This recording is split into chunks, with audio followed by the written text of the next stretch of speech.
Papasukin natin ang kagubatan. Ang kaloob-looban ng aming backyard. Tiyanan! Ang daming bunga ng siniguelas, guys. Nasa labas na siya. Nasa part na siya ng school. Pero ito yung sa part namin. O, diba? Kita nyo ba yung mga bunga? I-zoom ko kayo. Look! Ang dami ng bunga. Ang ating atis. Namumunga na siya ulit. Ayan. Favorite atis. Ayan, may mga maliliit na siyang bunga. May mga bunga pa siya. Look! Alam niyo ba kung ano to? Ayan, para siyang higad. Ayun, may mga bunga sa taas. Ayan, nakikita niyo ba? Ayan, bahala kayo. Papaya. Spinach. Ang taba, diba?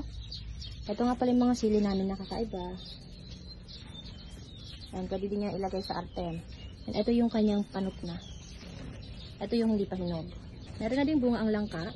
Ayan, ka-harvest lang ng bunga ng talong. Pero ayan, may mga flower pa. So, ayan, waiting ulit. Ito mga siling labuyo.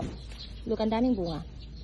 And this one naman, siling green. May mga talong. Ito, baby pa to.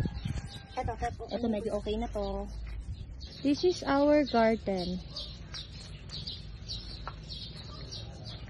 Tiyanan!